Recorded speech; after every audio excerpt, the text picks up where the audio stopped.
오늘 책 내용을 전체를 말씀을 드릴 수는 없지만 바로 이 육군사관학교의 청주회라는 조직, 이게 조선경비대 때 공산당이 한국 군대를 만들려고 했던 겁니다. 그게 좌절됐을 때 청주회라는 조직을 만들어서 투입을 했고, 그 청주회 조직이 사실은 12.6을 일으킨 겁니다. 여러분들은 김무슨 기자라는 사람이 이런 데 나와가지고 미국 대사가 10월 26일 날 김재규하고 점심을 먹고 김재규를 시켜서 박정희를 쏘라고 했다, 이런 이야기를 하지만 그게 다 북한에서 시키는 이야기고, 이미 박정희를 쏘기 위해서 중앙정보부장인 김재규가 청주회 후원하는 인물입니다. 후원. 그러니까 청주회 뒤를 다 봐주고 있었고, 박정희를 쐈을 때 어떤 일이 벌어지겠습니까? 대통령 대행을 할 수 있는 사람이 국무총리 최규하입니다. 이 사람도 다 포섭을 해놓고, 또 비상계엄을 열어야 되니까 육군참모총장도 청주회 회원인 정승화로 임명해놓고, 그 다음에 실지 병력을 동원할 부여단장의 전투교육사령부 사령관 윤흥정의 친동생인 윤흥기를 또 앉혀놓는 겁니다. 그러니까 부여단은 병력을 동원할 수 있는 부대가 되는 거죠. 그리고 계엄사령부에서 동원되는 24단 병력이 사실 알려지기로는 하나의 회원이다, 박준병이가 이렇게 알려졌지만, 그 속은 이 청주회 회원들한테 회유를 당해가지고 여차하면 24단이 반기를 들어서 사태를 뒤집을 수 있는 그런 역할을 했던 겁니다.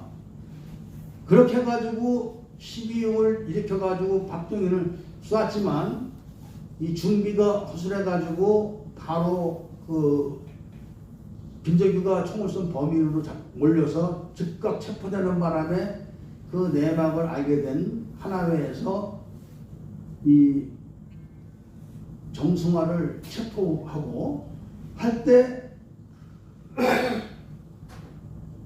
죄송합니다.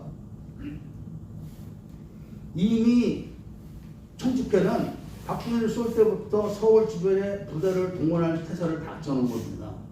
그런 거를 지금 아무도 얘기를 안 하면서 마치 미국이 시킨 것처럼 김재규가 미국 대사한테 전화해서 점심 먹자 이렇게 한 거를 마치 미국 대사가 김재규한테 전화한 것처럼 이렇게 꾸며가지고 미국이 박정희를 쏘라고 시켰다, 이렇게 지금 뒤집어 씌우고 있는 겁니다.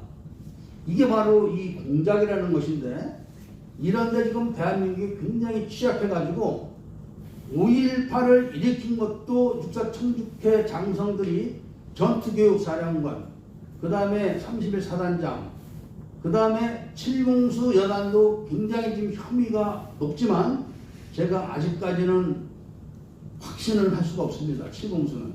그런데 혐의가 굉장히 높습니다. 그리고 이 합참의장 이런 사람들은 전부 다 그 소속인 겁니다. 그렇게 해서 이 청주회가 일으켰던 이 5.18 군사 반란이 결국 청주회 회원들인 육사 출신들에 의해서 다 덮여진 겁니다. 지금까지.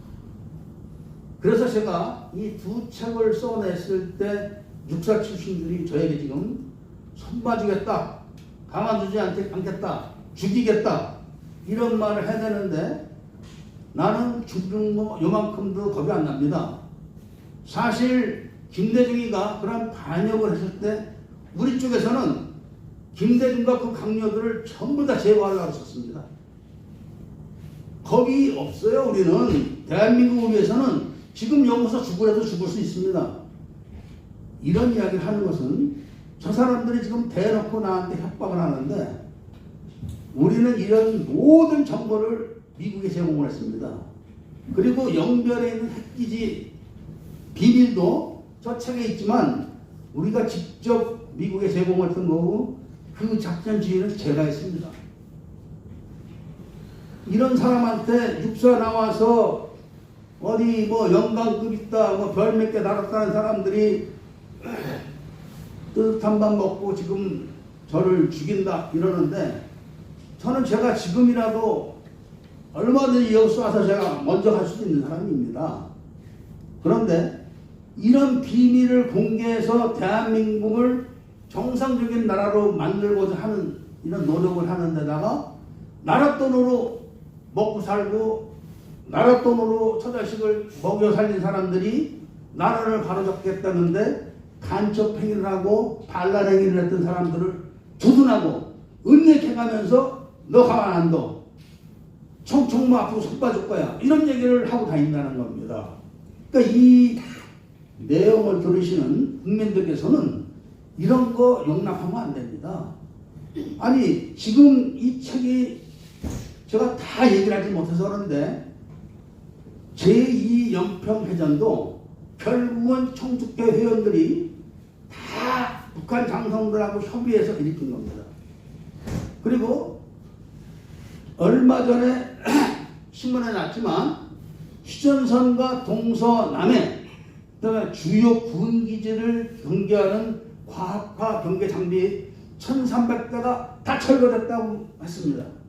제가 그거를 7년 전부터 주장을 했고 그 주장을 덮기 위해서 북한 공작원들하고 유튜브 상에서 영상으로 파투기까지 했고 그 사실이 들통나가지고 책임자가 고성집필로 도망까지 재월부까지 했었습니다. 당시에.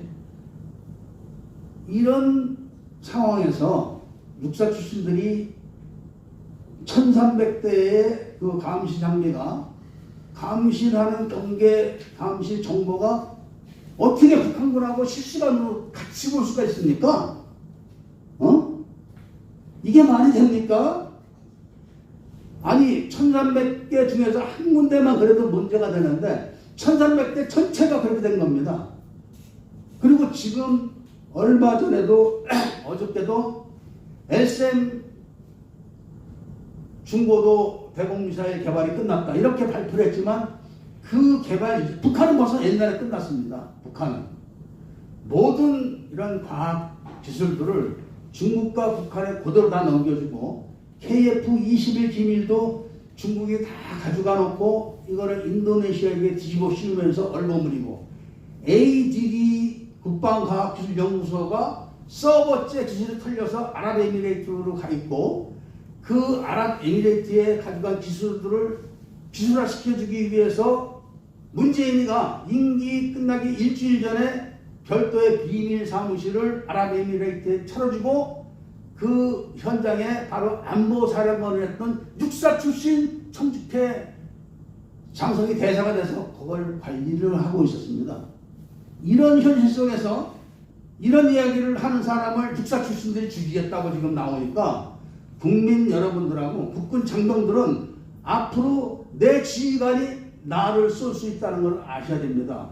구체적인 증거 사례로 1980년 5월 24일 특전사 11여단 63대대 1개 대대가 거의 괴멸되다시피 했는데 바로 그것이 여단장이 자기 부하 대위를 전교사로 파견을 보내서 인사명령을 내서 보내가지고 북한군 8명을 한국군에 편제시켜가지고 자기 부하들을 45명을 죽이거나 불구를 만들어 놓은 사료도 있는 겁니다.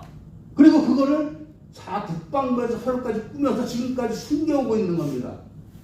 이런 사례가 하나둘이 아닌데도 불구하고 육사 출신들이 단 한 명도 지금까지 청주회를 공부하는 사람이 없습니다. 아까 말씀드린 감시장비 1300대는 해군 소령이 공부하를 했습니다. 해군 소령, 예비역 해군 소령이. 그렇지만 육사 출신들은 단 한 명도 이런 고발 행위를 한 사실이 없기 때문에 이런 내용에 대해서 제가 강력하게 성토를 하고 또 국민 여러분들에게 이 사실을 알리면서 오늘 일단 기본적인 이야기만 하는 걸로 인사를 마치도록 하겠습니다. 자, 감사합니다.